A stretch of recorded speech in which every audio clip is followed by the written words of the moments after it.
Bonjour à tous. Mon nom est Katia Bissonnette et je suis psychologue. Aujourd'hui, on n'est pas là pour une psychothérapie, mais pour une entrevue avec Jessica, comme annoncé là, lundi. Bienvenue Jessica. Comment tu te sens là, aujourd'hui avec cette entrevue-là?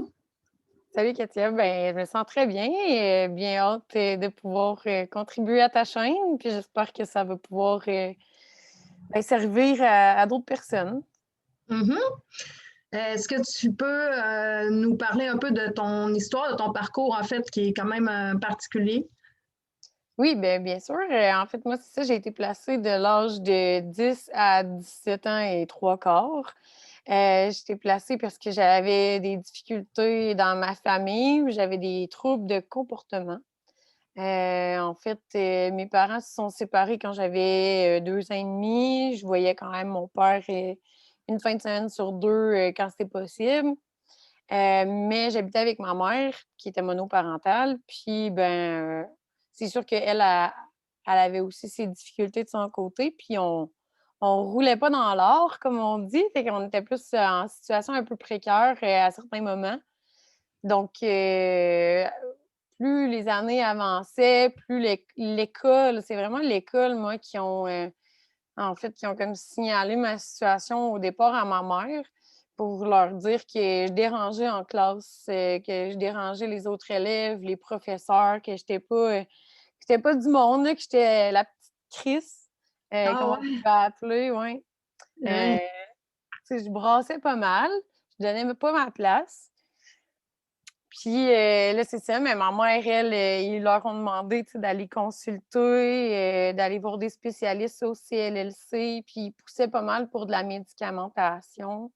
Fait que, j'étais allée voir un pédopsie, ils m'ont, diagnostiqué TDAH. Ils m'ont donné du Ritalin, c'était bien la mode à cette Ouais, époque-là aussi, ouais.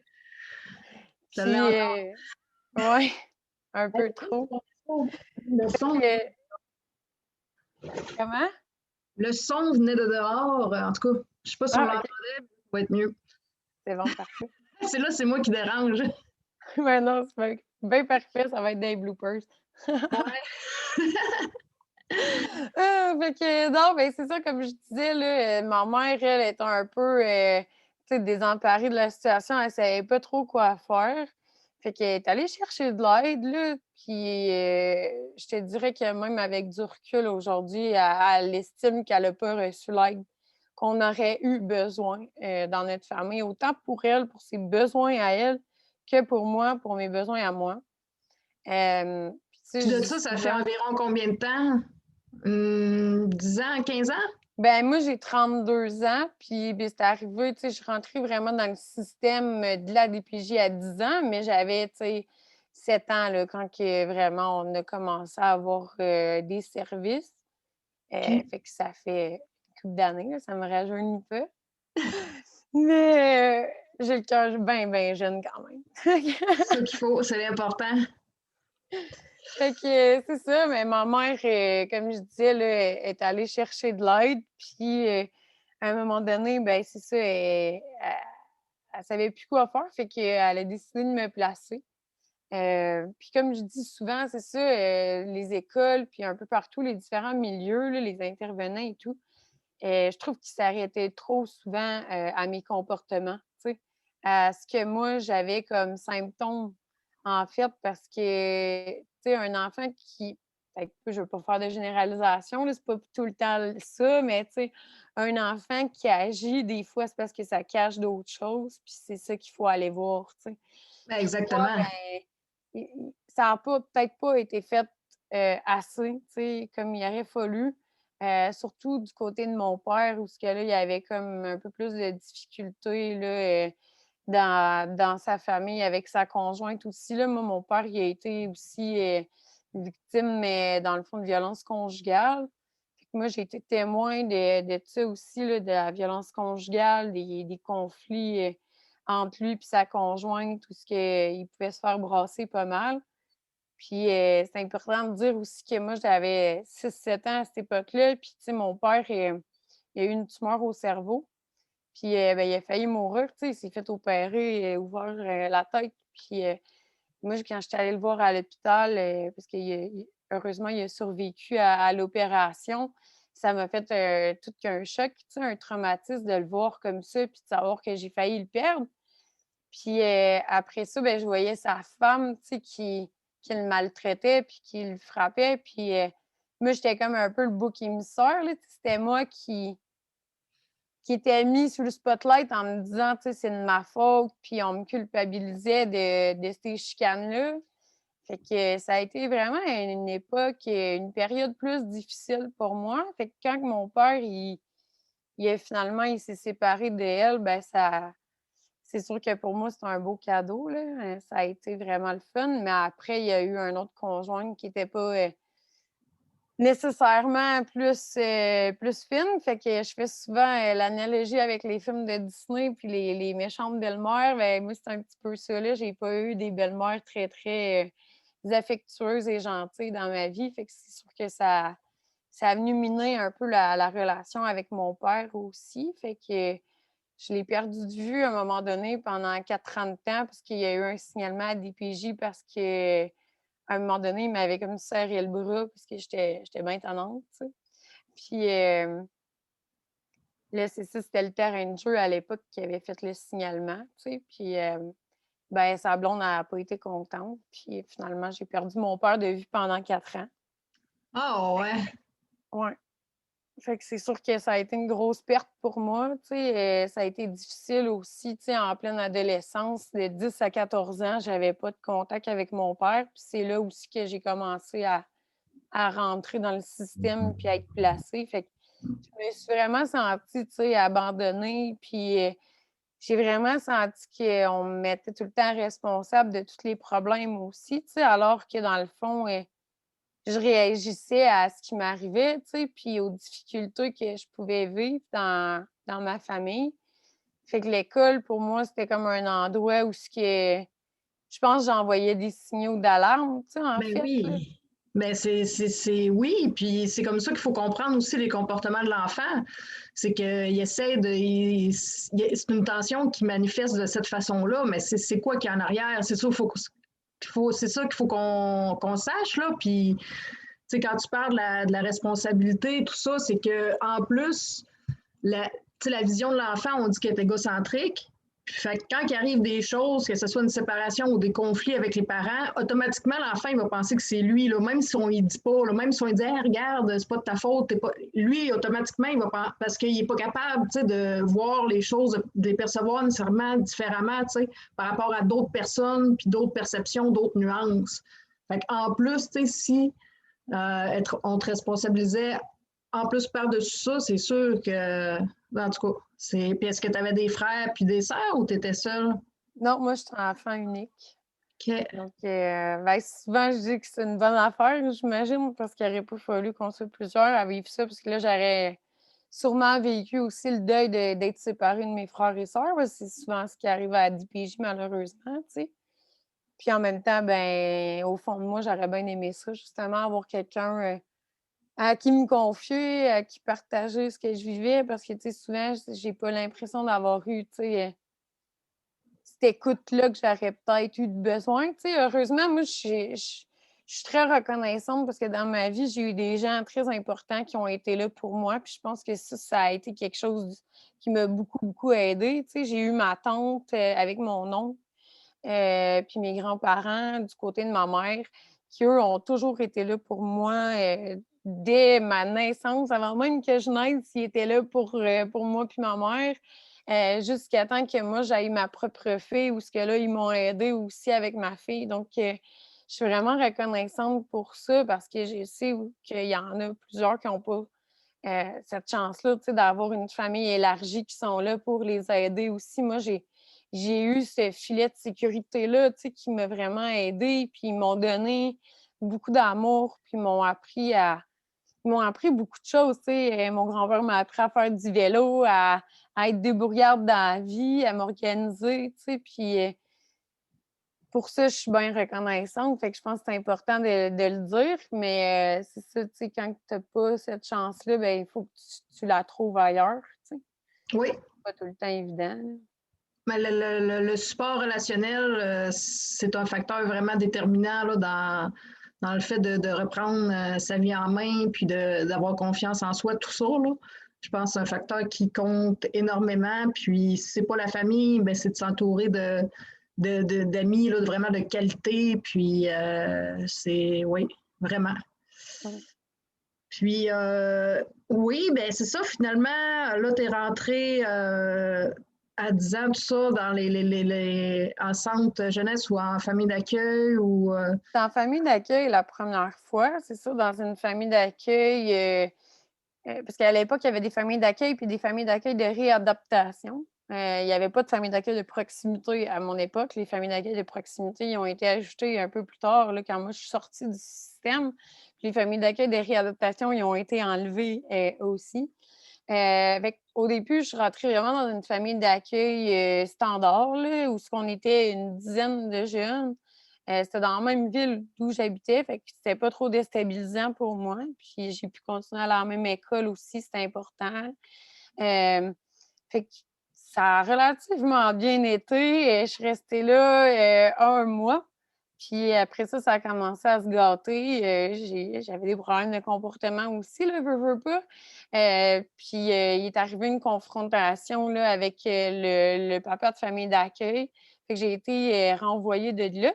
Puis ils m'ont placée dans une autre famille d'accueil, là, à genre une autre ville qui est comme à environ 20 minutes de ma ville. Fait que là, c'était comme plus déstabilisant aussi, là. Je me retrouvais dans une autre école, dans une autre ville, dans un quartier que je connaissais pas pantoute. Fait que ça a été vraiment une grosse adaptation. Mais puis aussi, il faut préciser, là, les hormones, moi, j'ai commencé à être menstruée aussi au même moment que je suis rentrée dans la DPJ quand j'ai été placée. Fait que je sais pas si ça a Oh! des liens, mais tu sais, peut-être le stress ou juste, tu sais, les hormones. Mais ouais, c'est quand même un drôle de hasard aussi, là. Vraiment. Fait que quand j'étais arrivée dans ma famille d'accueil, là, je suis restée là 1 an et demi. C'était une super famille. C'était un couple avec 2 enfants qui accueillait 2 enfants en famille d'accueil. J'étais la première à être accueillie dans cette famille d'accueil-là. Je leur parle encore aussi aujourd'hui, là. C'est vraiment une super famille qui ont vraiment été significatifs pour moi. Ils m'ont fait découvrir le sport. J'ai fait du judo, j'ai fait du baseball avec eux. Ça m'a vraiment fait du bien. J'ai pu justement me défouler au travers le sport. Ça, pour moi, ça a été vraiment important. J'ai fait des compétitions de judo, puis aussi, je faisais de l'escalade en 6e année. Fait que ça a été vraiment quelque chose de positif puis qui m'a aidée justement dans ma vie. Puis j'avais des entraîneurs qui croyaient en moi, qui me voyaient aller, puis ça me faisait du bien, tu sais, de voir qu'il y avait du monde qui voyait mes forces puis qui me valorisait dans ça. Puis ça allait tellement bien qu'ils m'ont retournée chez ma mère, en fait. Mais ma mère, elle avait peut-être pas nécessairement évolué. Puis on n'avait surtout pas évolué ensemble. Ça, c'est Mmh. important. Fait que je suis restée chez elle 10 mois environ. Puis là, ça repartit dans des placements. Puis là, c'est là que ça commence à être chaotique, là, l'histoire de ping-pong, où ce que là, on m'envoie dans des familles d'accueil, dans des centres jeunesse, des foyers de groupe. Mais tout ça pour différentes raisons, en fait. Puis c'est souvent pour des raisons administratives, tu sais, pour des manques de place, par exemple. Il n'y a pas de place en famille d'accueil, il n'y a pas de place dans des foyers de groupe ou des choses comme ça. Donc, je me suis pas mal promenée, mais il y a des... Tu sais, moi, j'appelle ça des déplacements positifs puis des déplacements négatifs. OK. J'ai vécu 20 déplacements dans tous mes placements et déplacements. Mais dans les 20, il y en a qui ont été vécus de manière positive puis d'autres négatives. Je m'explique, c'est que si tu es placé en centre jeunesse dans un encadrement très sécuritaire où ce que tout est organisé autour de ta journée, tu es vraiment c'est ça, ton horaire est vraiment cédulé, là, même les moments où on peut aller fumer des cigarettes, là, même qu'à cette heure, on ne peut plus pantoute fumer. Hein? Euh, Centre jeunesse? ouais, on ne peut plus fumer du tout, du tout. Fait que c'est ça. Ouais, c'est de la belle réduction des méfaits. Mais on ne va pas s'en aller là-dedans. Fait que moi, c'est ça, quand j'étais placée là, ben, tu comprends que quand tu vis là-dedans, c'est comme dans l'armée, là, tu sais, c'est comme une prison, tu sais, vraiment, là. Fait que tu avais hâte de sortir de là, tu sais, tu fais ton temps, là, comme on dit, là. Fait que quand tu te fais annoncer que ça va mieux, qu'on peut t'envoyer en foyer de groupe ou en famille d'accueil, ben là, c'est la joie, puis tu vis ça de façon vraiment positive, tu sais. Mmh. Mais à l'inverse, quand tu es dans une famille d'accueil, la dernière que j'ai été, j'avais 2 emplois. Je travaillais au dépanneur au coin de la rue, au Subway, j'allais à l'école aux adultes. Ça allait quand même bien, mais là, ils ont découvert que, je consommais un peu de cannabis. Des fois, je pouvais boire une heure après le travail. Des fois, je sacrais ou, tu sais, j'avais pas la langue dans ma poche. J'avais pas vraiment de permission, fait que là, j'étais fâchée, puis j'avais un conjoint qui habitait comme à plus qu'une demi-heure de route de chez nous. Fait que je voulais aller le voir, je voulais avoir l'autorisation des fois de découcher, d'aller chez mon copain, puis tout, comme d'autres ados de 16 ans peuvent faire, tu sais. Mais moi, je pouvais pas, fait que là, des fois, je me fâchais, puis tout. Fait que là, Mais ils tous ont les décidé. comportements que tu décris, tu sais, de consommer un petit peu, de boire un peu, de sacrer, c'est, tu sais, je veux dire, la norme fait que les adolescents, tu sais, c'est rare de trouver un adolescent qui a jamais bu une bière, là, tu sais, là, ou qui a pas fumé zéro, là, tu sais. Ben, tu sais, c'est un peu ce que je vois aussi, tu sais, mais eux, ils voyaient ça comme problématique. Puis, tu sais, c'est ça, tu sais, à l'école, ça allait bien, mais des fois, j'y allais pas. Je préférais aller fumer mon joint plutôt qu'aller à l'école. Mais tu sais, en même temps, j'étais comme en avance dans mes cours, puis j'ai fini mon secondaire 5 plus tôt que mes camarades, tu sais, dans mon parcours. Fait que je suis comme un peu mitigée quand je relis mes rapports. Je suis comme, ouais, à quel point vous avez été dans de la gestion de risque puis juste à me surprotéger plutôt que de me laisser faire mes Hum. expériences, quitte à ce que je me pète la face ou que je fasse une erreur, mais dans la vie, il faut expérimenter aussi, tu sais. Mais Ben, c'est de j'ai la, oui, c'est vrai que c'est de la surprotection, puis tu sais, en même temps, tu sais, c'est de la surprotection, puis tu étais très responsable, tu sais, pour cet âge-là, puis je veux dire, ça servait à rien de t'infantiliser, là. Puis en même temps, t'en avais lourd ses épaules. Tu sais, je veux dire, c'est tellement contradictoire. Puis tu sais, ce qui est un peu paradoxal aussi dans cette époque-là, c'est que j'étais en train de préparer ma transition à la vie adulte. Tu sais, même si j'avais 16 ans, ma famille d'accueil, elle me préparait.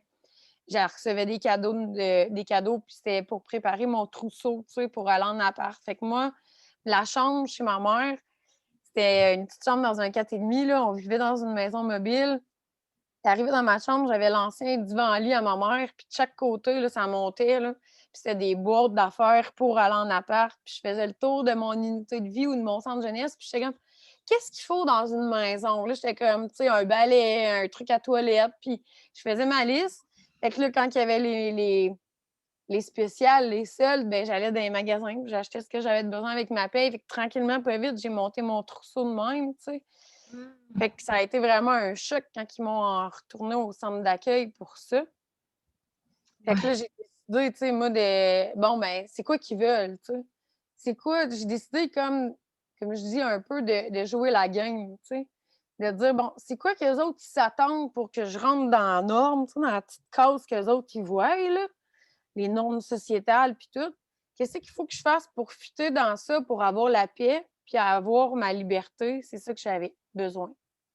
Fait que là, j'ai dit: «Ben, il me reproche de consommer. OK, ben, je vais arrêter de consommer». Tu sais, j'ai pris cette décision-là. Fait que j'ai été faire une thérapie, de 42 jours à Lanoret, au pavillon du Nouveau Point de Vue. Ah, je suis allée, moi aussi. C'est un endroit qui est extraordinaire, vraiment. Mais c'était dans la partie ado, là, mineure. Ouais, moi aussi, je suis là. OK, c'est vraiment drôle. Heu, Vraiment. Ben, j'en ai fait plusieurs, fait que, tu sais, ça augmente les chances. ouais, ben, moi, c'est la seule que j'ai faite, tu sais, puis c'est ça, j'avais, 16 ans. Puis, j'étais arrivée là, puis, il faut dire aussi que mon conjoint, à l'époque, il venait de faire une psychose, là, parce qu'il a fait de la conso, mais Il s'était pas contrôlé pantoute, là, puis il a dérapé. Puis, tu sais, moi, ça m'est jamais arrivé de perdre la carte ou de déraper. Tu sais, j'ai quand même tout le temps eu un contrôle sur ma consommation. Puis, je me limitais pas mal au cannabis, en fait, là. Tu sais, j'ai expérimenté d'autres affaires, mais je me limitais vraiment au cannabis, puis des fois à une bière ou quoi. Fait que pour moi, tu sais, je jugeais pas ça tant problématique, mais j'étais comme: «OK, eux, ils voient vraiment ça, je vais l'essayer, des fois que ça m'aiderait», tu sais? Fait que j'étais allée faire ma thérapie. J'ai tripé ma vie là-bas, là, sérieux, tu sais, orientée sur la nature, sur l'aventure, d'aller faire, de la descente. Tu sais, je fais de l'escalade, j'étais allée je l'ai dit au début, fait que là, on faisait de la descente en rappel sur la montagne, Ouais. saute dans le lac gelé après. J'ai vraiment, vraiment aimé ça. Ça m'a montré aussi, tu sais, qu'on peut avoir du fun, faire des activités autrement que de rester, je sais pas, à chiller avec nos amis dans le salon puis à fumer du pot, là, tu sais. Mmh. Fait que ça, j'ai vraiment aimé ça. Fait que j'ai été, abstinente complètement pendant genre 2 ans. J'ai rien pris. Puis, j'ai eu ma fille aussi à l'âge de 18 ans. Puis après, ben, j'ai décidé de recommencer à consommer, tu sais, une fois de temps en temps, là, du cannabis. Puis, j'ai pas trouvé que pour moi, c'était problématique parce que je trouvais un équilibre dans ma consommation, puis par rapport à mes occupations quotidiennes, puis mes responsabilités et tout. Fait que mais l'expérience, puis d'aller dans des rencontres, des ENA, d'aller dans des AA, les meetings, pour moi, ça a été vraiment quelque chose d'inspirant, puis qui m'inspire encore énormément aujourd'hui, là, dans mes propres projets, puis tout. Mais tu sais, ça m'a permis de juste apprendre, exemple, à conduire. J'avais personne, mais grâce au ENA, j'ai eu des mentors du monde qui m'ont prêté leur char, qui m'ont appris à conduire. Fait que, tu sais, ça a été, bien significatif dans ma vie aussi. Fait que après, là, je suis partie, moi, à 17 ans et 3/4 en appart. J'ai eu l'autorisation du tribunal, là, j'ai dû passer en cours. Ma mère était d'accord aussi. J'ai eu un questionnaire à passer pour évaluer mon niveau d'autonomie et tout. Donc, je suis partie en appart, autonome. J'avais même été revisiter des ressources, puis ils m'ont dit: «Ben, on va garder la place pour des gens qui en ont peut-être un peu plus besoin que toi». Fait que je voyais aussi que ça répondait pas à mes besoins de liberté que j'avais. Fait Ouais. que je suis partie, ça ça a bien été, là. J'avais 2 emplois. Je travaillais au dépanneur, je travaillais chez Zellers. À l'époque, c'était ouvert. Heu, j'allais à l'école, je faisais un DEP, en électromécanique. Ah ouais. Fait que c'était vraiment, vraiment épuisant, là, aussi. Tu sais, je me suis endettée malgré tout, tu prêts et bourses et tout. Fait que Oh que oui, on peut s'endetter vite, vite avec ça. en masse! Puis là, à 18 ans, tu as eu un enfant, c'est ça que j'ai compris? Exact. J'ai eu ma OK. première fille, Ashley, à 18 ans. Avec, son papa, là, qui était mon conjoint à l'époque. On a été, 3 ans et demi ensemble. On vivait ensemble. On a même eu un logement, subventionné de la ville, là, où ce qu'on a pu vivre ensemble. Puis après, ben là, elle a eu 1 an, puis on s'est séparés. Puis là, je me suis retrouvée monoparentale. Puis là, c'est là que je suis allée, travailler, j'avais une garderie à l'époque aussi. Dans le fond, je m'occupais de ma petite puis d'autres, poupons. Puis j'ai dû tout annuler ça pour me trouver un coloc parce que j'étais pas capable de subvenir à mes besoins tout seul pour l'appart. J'étais allée travailler dans une usine. Ah, je ramassais des fondus parmesan dans une usine à la chaîne. Je me suis rendu compte que je valais mieux que ça, que je voulais pas faire ça de ma vie, que c'était pas ça que je méritais. Fait que je dis: «Ben, je vais retourner à l'école». Fait que je suis retournée à l'école, j'ai fait un DEP en adjointe administrative, secrétariat, comptabilité. Puis mon objectif, dans le fond, c'était comme de soit de partir ma business ou de reprendre les rênes de la business familiale que j'avais, dans la famille à ma mère, là, qui est une compagnie de construction. Hem, fait que c'est ça et finalement mes projets ont comme un peu changé. J'ai eu un petit moment de dépression aussi à cette époque-là. Ça a été plus difficile de finir mes cours. Hem, j'ai décidé de me concentrer plus sur la comptabilité, de lâcher un peu le secrétariat. Puis là, j'ai rencontré mon conjoint d'aujourd'hui. Ça fait 11 ans qu'on est ensemble maintenant. Puis lui, il était un passionné de cinéma. Puis moi, j'avais toujours été passionnée de la photo, puis tout. Fait que, mais j'étais comme, c'est pas possible de faire ça comme métier, tu sais. Puis là, ben, quand je l'ai rencontré, j'y ai un peu plus cru. Puis là, lui, il a décidé de déménager à Montréal, fait que je l'ai suivi. Fait qu'on a déménagé à Montréal. J'étais allée faire un cours en, voyons, en production TV et cinéma, Oui. pendant que lui, il faisait son bac en cinéma. Puis j'ai travaillé sur des productions, là, des longs métrages québécois. J'ai travaillé sur des projets aussi là, de petits courts-métrages, puis tout. Fait que tu sais, j'ai tripé là, avec la communauté de Montréal un peu sur des projets de cinéma. Puis je me suis rendu compte que c'était pas évident non plus de concilier le travail puis la famille sur des horaires de plateau de tournage, là. C'était comme pas trop réaliste, en tout cas pour moi. C'était pas assez sécure pour ça aussi, de vivre à contrat. J'avais besoin de stabilité financière. Fait que j'avais pas de contrat. Je suis tombée sur l'aide sociale. C'était à la grève étudiante. Mon copain, il avait pas il avait pas d'argent tant que ça non plus, là. Tu sais, tu t'endettes, c'est prêts et bourses, puis tu peux même pas aller à l'école, puis tu sais pas quand est-ce que la grève va finir. Fait que lui aussi, il a lâché tout ça. On est allés les 2 sur l'aide sociale, puis on est embarqués sur un programme d'Emploi Québec qui s'appelle Soutien aux travailleurs autonomes. Puis là, ça nous permettait de monter notre propre projet. Fait que là, moi qui voulais avoir ma business, tu sais, être entrepreneur, finalement, j'ai pu développer mon projet d'affaires. On a fait un cours, c'est ça, lancement d'entreprise, puis un autre DEP en vente et conseil qui était tout payé par Emploi Québec.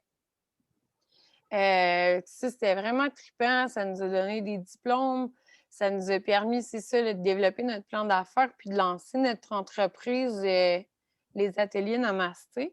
Puis là, ben, on donne des cours de photos puis de vidéos à des jeunes dans les écoles, dans les bibliothèques.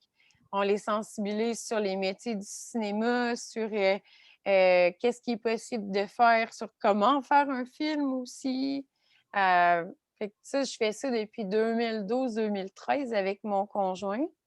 Puis on fait de la captation de spectacles au travers de ça, puis tout. Puis moi, mon rêve, tu sais, dans ça, c'était de faire des projets de vidéos sociales, tu sais, de sensibiliser les jeunes sur des questions sociales pour qu'ils montent des capsules vidéo, puis tout.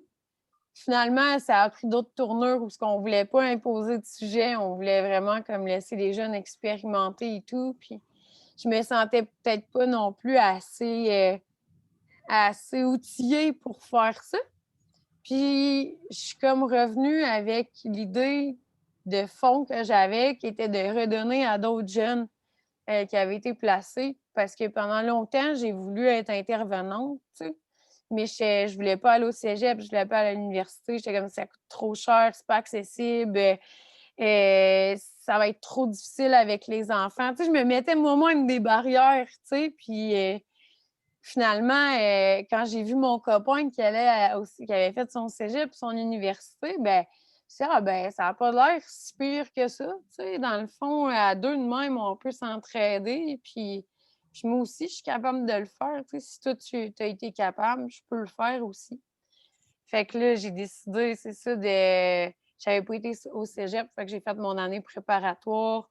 Je me suis inscrite au bac en psychoéducation. J'ai fait mon bac en psychoéducation grâce à une bourse d'études du joueur de hockey Ken Dryden en collaboration avec le réseau Young and Care Canada, qui est un réseau anglophone pour les jeunes anciens placés, qui avait un concours de bourse pour les études postsecondaires. Fait que j'ai appliqué. Puis on était, je pense, c'est en tout cas une couple de personnes là, partout au Canada à appliquer. Je pense qu'on était 8 récipiendaires de la bourse. Fait que je le remercie là, vraiment beaucoup de m'avoir donné, tu sais, ces 10 000 dans le fond pour payer mes frais d'inscription à l'université. C'est sûr que ça n'a pas tout couvert, surtout pas mes frais de subsistance avec 2 enfants. J'ai Ouais. eu ma deuxième fille aussi là, à 25 ans avant de décider de retourner à l'école. Fait que je me suis endettée pareil, malgré des bourses de même. Puis ben, c'est ça, j'ai fait des stages. J'ai fait un stage au centre jeunesse, tu sais, à Montréal avec des gars de 15, 17 ans. Puis là, tu sais, ça a été quelque chose pour moi aussi de retourner dans les murs, mais là, d'avoir un autre chapeau. Tu sais, là, c'était le chapeau de l'intervenante. Fait que ça a été Mm. aussi vraiment de l'adaptation. C'était pas nécessairement évident parce qu'il faut que tu te moules au cadre, puis il faut que tu fasses ce qu'il demande. Puis des fois, ben, tu trouves pas ça nécessairement la meilleure option. Tu sais. Fait que tu Mais c'est négocies. exactement la même chose que quand tu étais usagé, finalement. Ouais, ben c'est ça. Je me suis rendu compte qu'il y a bien des affaires qui étaient restées pareilles. Puis il y a Mais d'autres le sentiment que tu avais, tu sais, que les choses sont comme pas trop cohérentes, que tu es comme obligé de le faire pour atteindre les exigences, tu sais, autant l'usager que le professionnel, il est comme contraint à ça, là, là-dedans. Exact. C'est ça. Puis, tu sais, là, en plus, j'étais sa recherche, parce que moi, quand j'ai commencé mon bac, j'ai commencé à faire des lectures pas mal sur scientifiques, tu sais, sur les jeunes placés, puis tout. Puis là, ben, j'ai découvert Martin Goyette, qui est un grand chercheur là, au Québec sur la question de la transition à la vie adulte des jeunes placés. Puis je lisais ses affaires, puis je trouvais que ça faisait beaucoup de sens pour moi. Puis je me suis dit, OK, il faut vraiment que j'aille voir cette personne-là. J'étais allée assister à une de ses conférences, puis j'ai dit, moi, je peux-tu m'impliquer et juste faire de quoi avec le background que j'ai? Je peux-tu être utile à quelque chose? Fait qu'il m'a dit, ben justement, j'ai une recherche longitudinale sur le devenir des jeunes placés qui s'en vient, qui commence, puis on a un groupe, un comité de jeunes. Fait qu'il m'a embarqué sur ça. On a commencé ça en janvier 2017. Fait qu'en même temps que je faisais mon bac, j'étais sur ce comité-là. Fait que, tu sais, moi, j'avais des données fraîches qui Mm. provenaient de la réalité terrain. Fait que là, des fois, j'argumentais dans mes cours où je faisais des liens, tu sais, puis là, des fois, ça déstabilisait du monde aussi. Je n'ai pas tout le temps été bien vue dans mes cours, là. Ah, C'était mais comme soit on c'est. m'aime ou soit on m'haït, là, tu sais, c'était un ou l'autre, là, parce que des fois, je déstabilisais un peu trop, là. Je me retenais pas mal souvent, mais tu sais, des fois, je trouvais ça un peu frustrant, là, de la manière qu'ils présentaient certaines affaires encore, là. Parce que Pour te donner c'était un exemple pas bien comme. concret, Ouais, là, tu sais, sur vas-y. le rôle du père puis de la mère, tu sais, dans notre société. Puis là, tu nous parles encore du rôle du père puis de la mère, tu sais. On est dans des rôles parentaux, là. Moi, je suis allée voir mon prof, j'ai dit, mais oui, mais qu'est-ce que tu fais des personnes qui sont trans puis qui sont parents? Tu la mets où dans ta case? Ça marche pas, tu sais, ta théorie, je veux dire. Il faut sortir un peu de ces stéréotypes-là là, de société, de dire la mère qui s'occupe des besoins de base, puis le père s'occupe de l'exploration au monde, tu sais. Fait que c'est un exemple, là, mais je trouve que j'ai été déçue un peu dans tout mon parcours quand même, où ce que j'ai senti aussi une forme de discrimination des fois. On m'a envoyé dans des bureaux d'intervenants, la superviseure des stages pour savoir si j'étais apte à aller faire un stage en centre jeunesse parce que j'étais une ancienne jeune placée, tu sais. Je leur ai dit, tu sais, je comprends le questionnement, je comprends Aïe, l'inquiétude, mais c'est de la discrimination parce que vous m'offrez un traitement qui est différent des autres, puis, tu sais, c'est pas de faire le preuve de point qu'ils peuvent confiance. être out, là, tu sais, je veux dire, s'il y a quelqu'un qui peut être apte à le faire, je pense que c'est quelqu'un qui l'a vécu, qui est passé par là, puis qui a été capable de se reprendre en main, tu sais. Mais ça là-dessus, sur le milieu universitaire, je suis 100% d'accord avec toi. Moi aussi, j'ai été déçue de A à Z. C'est hallucinant. Mais bref, je comprends comment tu as pu te sentir là-dedans. En tout cas, je l'ai vécu, puis les quelques personnes avec qui j'ai noué aussi des amitiés pendant mes études, il n'y en a pas beaucoup, mais bref, sont aussi de cet avis-là, à quel point que ça peut être décevant d'investir autant, de s'endetter autant pour qu'au final, en tout cas, personnellement, moi, ce que j'ai le plus appris, c'est que c'est à côté ce que j'ai fait. Mm. C'est Ben, vraiment moi comme ça que j'ai aussi. décidé d'explorer. Puis, tu sais, même si on compte pas mon parcours, mettons, de vie, là, c'est toutes les lectures que j'ai faites, tous les projets que j'ai voulu faire à côté, c'est là que j'ai appris le plus, tu sais. Fait que, bref, oui, je suis d'accord vraiment avec ça. Je suis contente que tu le nommes, là, je me sens moins seule. Mais tu sais, c'est sûr que, tu sais, surtout en psychoède, je veux dire, j'ai eu une bonne base, tu sais. Je veux dire, il y a certaines notions quand même d'un cours de base qui étaient pertinentes, tu sais. Mais c'est sûr que c'est ça, là, la culture du réseau présentement aussi, ça aide pas. Fait que, tu sais, les universités, je pense qu'il y en a pas mal qui sont pris là-dedans aussi, tu sais, de trouver un équilibre entre je réponds aux besoins de formation des étudiants, mais en même temps, il faut que je le fasse en fonction de la réalité terrain. Mais en faisant ça, ben, tu sais, tu peux pas avoir de la réflexion critique puis pousser le monde à améliorer le réseau, tu sais. Fait que moi, je leur disais, ben, il faut faire de la réflexion critique, puis il faut pas être des éponges qui se laissent absorber par tout ce qu'on nous dit, tu sais. Il faut être capable de faire la part des choses. Ben, on me disait, ben oui, mais vous êtes juste en premier cycle, c'est pas trop le temps, là, vous connaissez pas trop le terrain. C'est le temps de vous baigner un peu, mais pas trop de faire de la critique. Puis j'étais comme, ben voyons, c'est parce que c'est quand qu'on va la faire, la critique, sinon. Et là, il disait, ben à tes milieux de stage. Mais oui, mais non, tu sais. Fait que c'est un peu ça. Fait que, tu sais, j'ai continué Faut dire là-dedans. le monde de penser, hein, de penser par eux-mêmes. C'est hallucinant Ouais. quand même, hein? Mais ça m'étonne pas d'entendre ça, mais je veux dire, on va vous le dire quand vous allez pouvoir réfléchir, là, tu sais. Oui, c'est ça. OK. Fait que ah, mieux vaut en rire que d'en pleurer, tu sais. Fait Oh, oui. que, c'est ça, j'ai quand même poursuivi, là, même si à un moment donné, j'ai voulu vraiment abandonner. Là, je me suis dit: «Crime, je vais m'en aller en travail social», là, d'après moi, ils sont un peu plus critiques, eux autres, de leur bord, là, mais après, j'ai dit: «Ben non, parce que là, ça me demande de faire le pont, puis là, ça me rallonge encore 1 an», puis en tout cas, je vais continuer là-dedans, me faire mon temps, tu sais, encore. J'ai dit: «C'est sûr que je Hum, continue pas à maîtrise là-dedans», tu sais, parce que il faut dire qu'à ma troisième année, tu sais, à mon stage, c'est là que ça a été le plus dur parce qu'encore une fois, j'ai été obligée d'aller dans le bureau, de la superviseure de stage. Parce que cette fois-là, j'étais dans le milieu communautaire. J'étais dans une auberge du cœur. Parce que moi, je voulais oui. aller dans le communautaire, je voulais aller vraiment le terrain, tu sais. En transition à vie adulte, des jeunes placés, crime, il y en a plein qui se retrouvent là. Fait que j'ai dit: «Ça fait du sens pour moi de continuer, mon stage là», tu sais. Puis, dans le fond, quand j'étais arrivée là, je me suis rendue compte qu'il y avait un résident que je connaissais qui était avec moi sur le comité EDGEP, que je connaissais depuis 3 ans. Puis, tu sais, nous, au comité EDGEP, on est tissés serrés, on est comme une petite famille. Fait que souvent, on se dit qu'on est des grands. Tu sais, moi, je suis comme leur grande sœur, je suis une des plus vieilles, puis eux, c'est mes petits frères, mes petites sœurs. Tu sais, c'est de l'entraide par les pairs beaucoup, tu sais.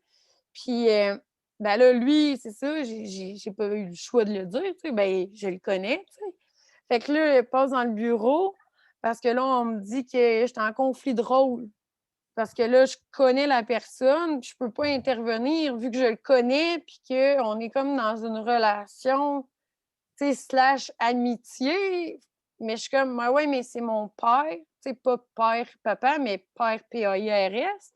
Puis on s'entraide. Puis, tu sais, moi, je dis, tu sais, je crois à la paire aidance, tu sais, puis je porte un genre de triple chapeau, tu sais. Hum.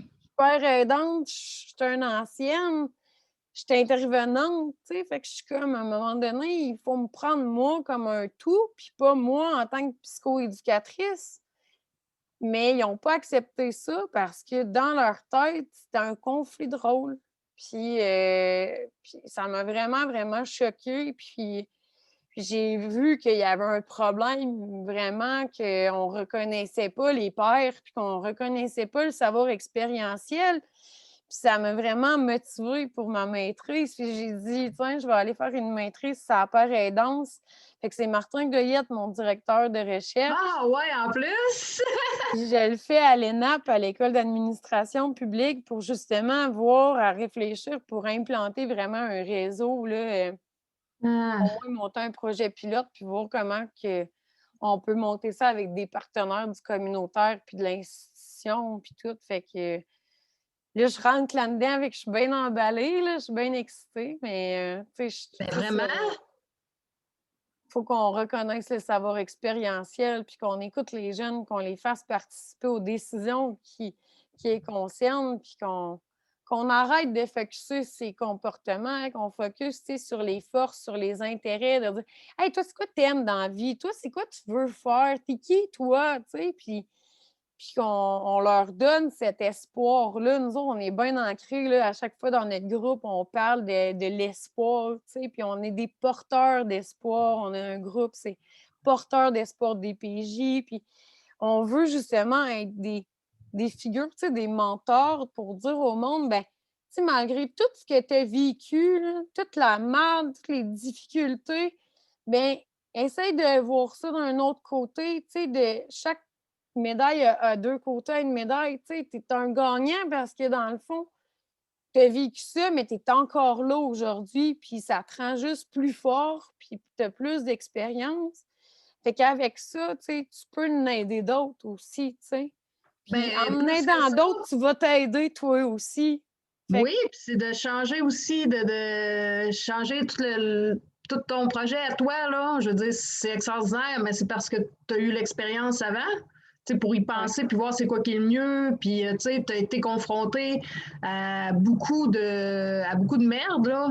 Puis veux pas, faut en passer beaucoup pour, à un moment donné, arriver à quelque chose, tu sais, de construire quelque chose de nouveau ou de, tu sais, je veux dire, quelqu'un qui a jamais rien vécu, ben c'est difficile de créer, c'est difficile de, tu sais, c'est dans le manque qu'on se construit. ouais, exactement. Tu sais, les grandes choses, ça demande des sacrifices. Mais là, c'est comme si toi, ben, enfant, tu as passé par là, par ce sacrifice-là, par des pertes aussi, par des choses que les enfants, normalement, vivent pas, ou en tout cas le vivent d'une autre façon, mais comme ça, c'est assez intense, là, je pourrais dire. Là. Fait que ça t'a amené de suradapter, puis de t'adapter, puis de comprendre le système, puis de dire, OK, ben là, il faut que je catch c'est quoi les exigences du système pour moi m'adapter, même si c'est pas mes valeurs. Puis tout ça, ça fait en sorte qu'aujourd'hui, ben, tu deviens une personne vraiment, comme tu dis, porteur d'espoir, puis porteur de changement. Puis c'est hallucinant comment que le système ne le reconnaît pas parce que c'est clairement avec des gens comme toi qu'on va améliorer là, la situation de ces jeunes-là. Là. Je veux dire, il n'y a pas grand monde qui ont ton parcours, puis il faut qu'ils sachent justement aussi l'utiliser. Puis toi aussi, tu sais, toi, tu as été capable d'utiliser cette merde-là pour en faire quelque chose. T'sais. Ouais, ben je pense que, tu sais, tranquillement, pas vite, le système est en train de le reconnaître de plus en plus. Tu sais, si juste on regarde en santé mentale, il y a les pères aidants qui sont rentrés maintenant, plus au niveau adulte. Tu sais, en jeunesse, il y a quand même des pères aidants aussi de plus en plus. Là, je pense à Montréal, au GIAP, le groupe d'intervention alternative par les pères qui travaille plus avec des jeunes de la rue ou des jeunes en état de consommation.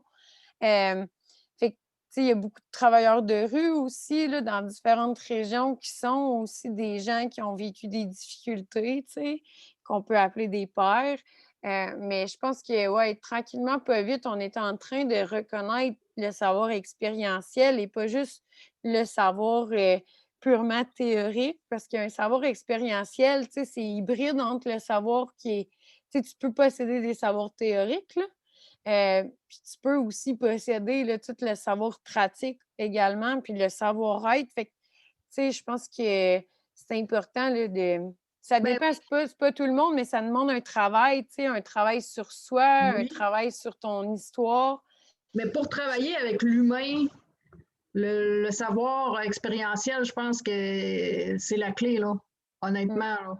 L'humain a besoin d'être reconnu, d'être entendu, de sentir, justement, tantôt, quand tu as dit, ben, moi, j'ai été déçue de l'université, ben, moi, je suis comme, hey, ben, moi aussi, puis là, déjà là, je me sens comme, tu comprends, c'est parce qu'on l'a vécu ensemble, puis c'est vraiment, l'émotion est plus là, puis, tu comprends, fait que ça le fait avec tout le monde, là. Ouais.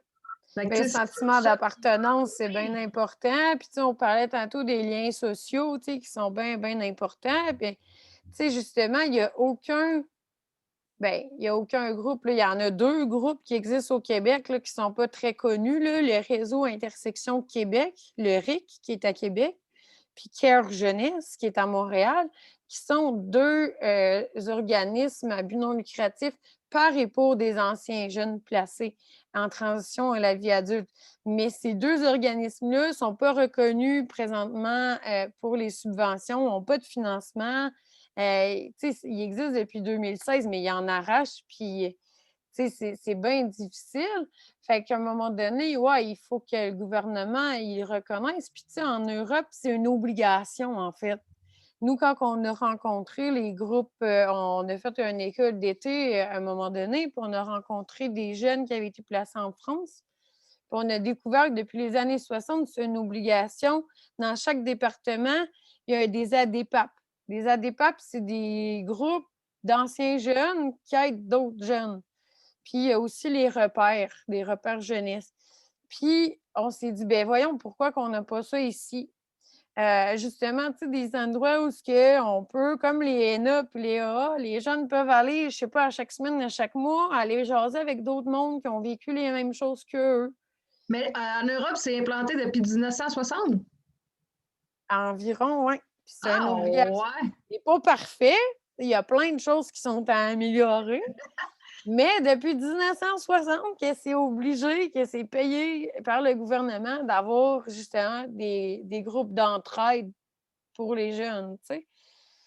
Fait que tu te dis, ben, on est en retard, là. On est en retard en maudit, là. On est, tu sais, 60 ans En en plus, retard, c'est là. un retard, là, tu sais, c'est un refus, tu sais, je sais pas, là, mais Puis même en Canada anglais, là, il y en a partout, là. Dans toutes les autres provinces, il y en a. Mais au Québec, on est les seuls qui n'avaient pas avant que ces 2 organismes-là existent, mais qui ne sont pas subventionnés et pas connus. Donc, c'est sûr qu'ils sont plus limités dans leurs actions. Tu sais, moi, je me suis impliquée pendant 2 ans auprès d'eux, mais à un moment donné, j'ai dû faire des choix aussi là, pour ma santé mentale aussi.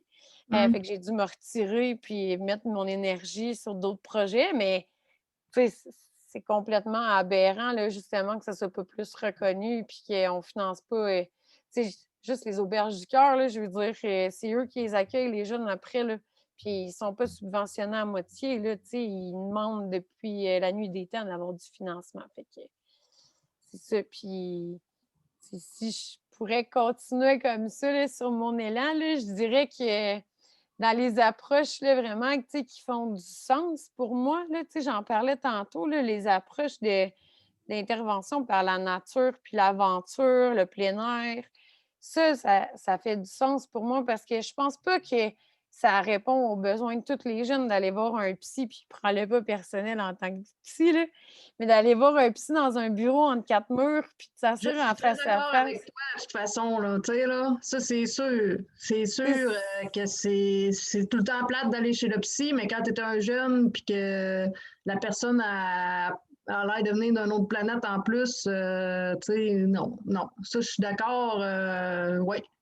Fait que, tu sais, si tu vas te faire, une randonnée dans le bois, puis que tu fais de l'escalade, puis que tu apprends à comme il y a Motivation Jeunesse à Québec qui font ça, là.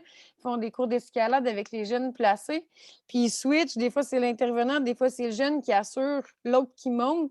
Mais là, tu travailles les liens de confiance, puis tu sais, tu travailles que OK, là, c'est le jeune qui m'assure, moi, en tant qu'intervenant. Fait que l'intervenant aussi, il travaille son lien de confiance, tu sais. Fait Mais, que hein, c'est des affaires que tu te dis, ben, on réinvente pas la roue, là, tu sais, c'est de quoi qui est plaisant, mais on est dans du vécu éducatif partagé, tu sais. Là, c'est là que je vois la psychoéducation, tu sais, qui fait du sens, tu sais. Je me dis, dans des activités de la vie quotidienne, en faisant la vaisselle, en faisant à manger, on peut jaser de nos problèmes, puis on peut justement ouvrir sur d'autres affaires que d'aller voir un psy une fois par semaine dans un bureau que tu la connais pas puis que tu y fais pas confiance. Mais va te promener dans le bois pendant 4 jours avec elle à faire des expéditions puis des affaires avec un groupe. Tu vas avoir une autre perspective du jeune, premièrement. Ça change la perspective. Tu sais, les deux, on se voit autrement. Tu sais, moi, j'ai vécu ça, justement au Saguenay, dans ton coin de pays, avec un groupe de jeunes de Trois-Rivières en adaptation scolaire, 4 jours dans le fond du bois.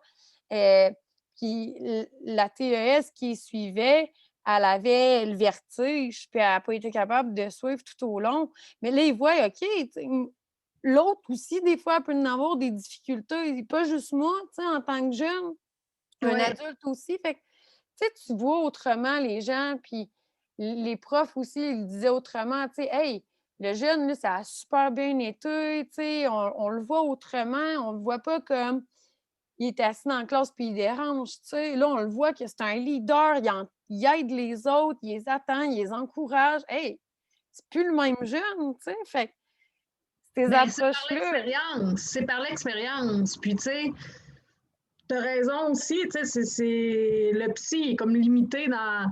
Mais si la personne, entre les rencontres, elle fait des expériences, puis elle revient, puis elle en parle au psy, déjà là, il y a une grosse différence, tu sais. Mais Ouais. les psys qui disent pas un mot, puis qui sont sans couleur, puis que, tu sais, ça, je pense. Parle-moi de toi, là. Raconte-moi ta vie. C'est quoi ton petit problème aujourd'hui, là? Pourquoi tu es venu me voir, là? Tu J'en sais, ai vu en masse des psys là, dans ma vie, à l'adolescence, puis tout ça, puis je disais pas un mot. Là. Pour moi, j'étais comme, ça sert à quoi d'y parler, tu sais, il me comprendra pas, puis il va me juger, tu sais. Mmh. J'étais comme lui, il a de l'argent, gars, il a des beaux habits, puis il y a ci, puis il y a ça, puis moi, je suis juste une merde, puis garde, je vaux rien. C'est à peu près ça que je Ben, me tu dis. sais, c'est ça. Ben, tu sais, il y en a pour qui ça fait du sens, il y en a que ça fait du bien, puis il y en a que c'est ça qui ont besoin, tu sais. Mais moi, ça me rejoint moins, fait que je suis plus dans l'action, puis tu sais, dans le sport, puis dans l'art aussi, tu sais, l'art-thérapie, ou le land art aussi, tu sais, d'aller dans Ouais, la nature, de créer de quoi d'éphémère, puis de dire, ben on le laisse aller après. Ben tu peux faire des liens de l'utilisation avec des problèmes de ta vie, puis tout. Fait que c'est ça pour moi, je trouve que ça fait du sens, puis je suis contente parce que je vois que de plus en plus, il y a ça qui se développe un peu partout au Québec, là, fait que yes. Ben oui. Puis moi, c'est quelque chose qui m'intéresse aussi, tu sais. De faire les choses différemment, puis de rendre les choses humaines, puis tu sais, pas avoir peur de, tu sais, que le psy montre qui est, tu sais, qui montre ses vulnérabilités. Et je pense que pendant le cursus pour devenir psychologue, le nombre de fois qu'ils me disent de jamais parler de nous autres, puis tu sais, on me le dit encore dans la supervision, faut pas parler de soi, faut rester neutre, faut qu'on soit une page blanche, faut être moi, je suis pas là. Faut pas avoir de page Facebook. Faut pas. Mais tu sais, à un moment donné, je suis un humain, puis tu sais, je suis pas un agent double, tu sais. Je veux mmh, dire, s'il y en a que ça leur rejoigne pas ce que je fais, puis ça les dérange, ben il y a tous les autres psys, tu sais, qui sont là. Fait que tu sais, mais c'est difficile aussi de faire sortir du cadre. Mais ton témoignage démontre à quel point c'est important, là, des fois, d'aller chercher ceux qui ont comme été mis de côté. Là, on dirait que le monde, ils veulent pas subventionner, mais je veux dire, c'est nos jeunes, puis je veux dire, c'est eux qui. C'est les personnes atypiques. Puis les personnes atypiques, ben, l'avenir leur appartient, là, selon certaines études ici et là. Là. C'est que ils vont. C'est des gens qui veulent aller rechercher plus dans les entreprises ou dans les idées ou dans un projet créateur. C'est eux qui vont être là. mmh. Ben oui, puis tu sais, je pense que c'est ça, là, à force de tout le temps, centrer ça sur les problèmes, ben on ben, c'est ça, on leur apprend pas à devenir des adultes de demain, là, tu sais, on leur dit juste de rentrer dans le moule, fait que en tout cas, moi, j'ai bien de l'espoir, puis j'espère que tout ça va changer pour le mieux, puis tu sais, qu'on va avoir de moins en moins de jeunes qui se ramassent dans la rue parce que, tu sais, c'est quand même vraiment frustrant de se dire que nos jeunes qui sont placés, ils sont vraiment plus, vulnérables que la population générale, autant au niveau de la santé mentale, autant au niveau de l'itinérance qu'au niveau de l'éducation, tu sais? On est vraiment loin quand on se compare à la population générale, tu sais? Fait qu'en même temps, je me dis: «Ben, il y a un problème à l'interne, là», tu sais? C'est qu'ils font pas bien leur job, puis ils offrent pas les services pour répondre aux besoins, puis, ça vient quand même me chercher de savoir qu'il y a encore des jeunes, tu sais, ça fait quand même, ben 15 ans là, à peu près là, que je suis sortie là, que c'est encore de même. Puis, tu sais, j'en ai que j'ai été placée avec eux, puis, encore aujourd'hui, ils vont pas bien, puis ils ont pas accès aux services qu'ils auraient de besoin, tu sais, parce que le gouvernement, la DPJ est pas imputable. Fait que, tu sais, si tu as vécu des traumatismes au sein de la DPJ, ben tu n'es pas admissible à l'IVAC ou aux autres affaires, tu sais.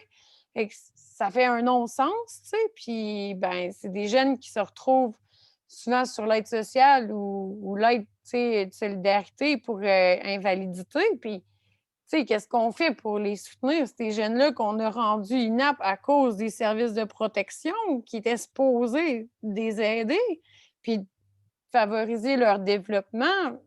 Mais, tu sais, dans certains cas, ça ne l'a pas fait. Mais encore là, je ne vais pas faire de généralisation, là, parce qu'il y a des jeunes qui s'en sortent super bien. Il y en a qui ont des super familles d'accueil aussi, qui les gardent même au-delà de 18 ans. Je pense que c'est important quand on prend parole de tout le temps être dans les nuances, de dire qu'il y a des jeunes qui s'en sortent.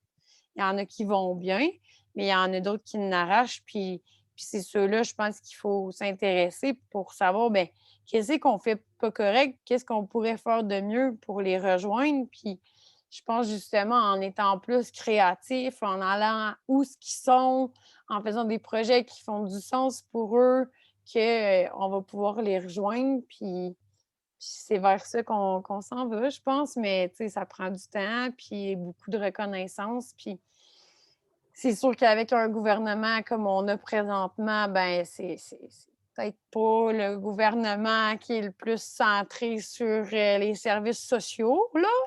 C'est peut-être plus orienté sur l'économie, mais bon, on va pas parler de politique aujourd'hui. Ouais, mais écoute, je pense que ton témoignage, en tout cas, il fait beaucoup de sens, il résonne beaucoup. Tu sais, sérieusement, je t'entends parler, puis moi-même, ça me motive tu sais, à continuer d'aller chercher ceux qui sont mis de côté, là, sérieusement. Puis, tu sais, c'est les adultes qui sont responsables des enfants et des ados, là. Eux, ils peuvent pas, les enfants ne peuvent pas manifester pour eux autres, là, tu sais, là. Mm. Fait que c'est nous qui doit prendre cette responsabilité-là. Puis, tu sais, si chacun ferait sa part comme toi, tu l'as fait et plus, là, mais tu sais, les choses changeraient, c'est sûr, là, mais en premier, il faut reconnaître c'est quoi le problème, puis c'est à qui la responsabilité. Puis je pense que chaque adulte a sa part. Exact. Mais tu sais, c'est ça, c'est une responsabilité collective, tu sais, mais c'est une responsabilité de l'État aussi en même temps pour certains jeunes, tu sais. Parce qu'il y en a bien gros qui n'ont pas pantoute de famille. Fait que, tu sais, Mhm. rendu là, on dit que c'est les enfants de l'État. Fait que c'est à l'État de prendre leurs responsabilités, là. Fait que, Oui, ouais. Faut arrêter de responsabiliser uniquement les individus. Il faut responsabiliser la collectivité, la société. Puis on est tous responsables du bien-être collectif, tu sais. Puis tous ensemble, en s'entraidant, ben, on va pouvoir justement arriver à quelque chose de mieux, tu sais. Fait que je pense que, tu sais, si tu n'as pas du temps pour aller aider, ben tu peux donner, tu sais, il y a plein de manières d'aider, mais je pense que oui, tu as raison, là, si tout le monde nous donne un peu du sien, on va y arriver. Mais c'est que souvent, il y a un manque d'informations. Le monde ne savent pas quoi faire, ne savent pas par où commencer. Ils se sentent un peu impuissants aussi. Puis les jeunes, c'est la même affaire. Là, l'impuissance acquise, moi, c'est une théorie que quand j'ai découvert ça, ça a fait bien du sens pour moi. Là. J'ai dit l'impuissance acquise, il y en a bien des jeunes qui sont là-dedans. Là, quand tu as été dans la merde toute ta vie, ben des fois, c'est trop déstabilisant de te sortir de ta merde. Fait que c'est mieux rester dans ta merde. Je parle de merde, c'est imagé, mais c'est ça pareil. ben Des fois, oui. c'est C'est difficile que là, de sortir de quelque chose qu'on n'a pas, de découvrir d'autres choses qu'on n'a jamais connues. ouais, Mm. ouais, c'est ça, d'essayer malgré tout ce qui n'a pas fonctionné, ce qu'à un moment donné, la personne arrête d'essayer, tu sais, parce que elle connaît pas autre chose, puis elle pense qu'elle pourra pas l'atteindre. Fait que, tu sais, mais c'est ça l'impuissance acquise, mais en même temps, quand on commence juste à essayer une chose, puis qu'on voit que ça a son effet, c'est motivant, on voit rapidement les avantages, puis c'est un peu comme ça, toi, tu as pris le courage pour tout le temps continuer, c'est que tu as vu que tu essayais des choses, puis ça menait à quelque part, mais hop, c'est peut-être pas exactement ça, mais je vais continuer, puis tu sais, fil en aiguille, ben là, t'es dans un projet. J'aime ça l'histoire avec ton, ton superviseur de recherche, là, c'est que tu as dit, hey, lui, il est au courant de ça, je vais aller à sa conférence, puis je vais lui demander, regarde, si tu veux de l'aide, moi, je suis là. Moi, ça, je trouve ça vraiment fantastique, là, sérieusement. Là. Ça, c'est pas de l'impuissance acquise. Non, mais tu sais, tant qu'il y a personne qui te l'a montré, tu sais, moi, j'ai eu du monde significatif dans ma vie qui m'ont permis de développer mon pouvoir d'agir aussi, tu sais, puis ma débrouillardise, puis ma personnalité, tu sais, mon tempérament aussi, tu sais, c'est tout plein d'éléments qui contribuent à faire qui je suis. Mais tu sais, quelqu'un, c'est ça, qui a vécu en centre jeunesse une grosse partie de sa vie, parce que même si la DPJ dit que c'est pas vrai, il y en a là, des jeunes qui restent là pendant plusieurs années là, dans les centres jeunesse. Mais c'est pas un milieu de vie qui est normalisant, tu sais. Mais pas du tout. Fait qu'un jeune qui est là, comme je disais tantôt, où ce que ton horaire est c'était au quart de tour, quand tu sors de là à 18 ans, moi, j'en ai bien des jeunes, là, puisque, tu sais, j'en fréquente beaucoup, là.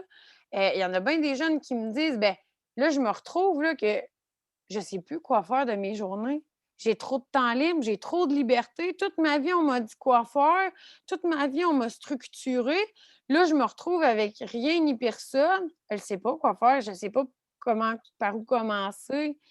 Fait que, tu sais, ils se retrouvent un peu dans de l'impuissance acquise parce que, justement, ils savent pas. Tu sais, ils ont pas été appris à faire, tu sais. Ils ont Ben oui. toujours été les autres qui ont fait pour eux, tu sais. Mais il faut faire avec eux, puis il faut leur laisser faire des affaires aussi, tu sais, à un moment donné. Fait Ben que ça, oui. ouais. C'est le fait de tomber sans repère comme ça du jour au lendemain. C'est, tu sais, il y avait Yalom qui parlait de l'angoisse de liberté. C'est quand il y a trop de choix. Tu sais, fait qu'eux, ils tombent là-dedans directement. Hein. Mmh. Ouais, écoute, merci. On va conclure sur sur cette belle, cette réflexion-là. Ton témoignage, je pense, qui amène vraiment à réflexion. Il mérite vraiment d'être écouté. Je trouve que, puis les principales choses pour y arriver sont nommées. Tu sais, le fait d'avoir des relations vraiment de qualité significative, le sport, c'est super, ça, pour surtout ceux qui ont beaucoup d'énergie, les enfants, tout ça, ou avoir le groupe d'appartenance, c'est ça que ça amène aussi le sport. Avoir des tuteurs de résilience, faire confiance aux autres, puis expérimenter malgré le risque que ça ne fonctionne pas, c'est important, tu sais.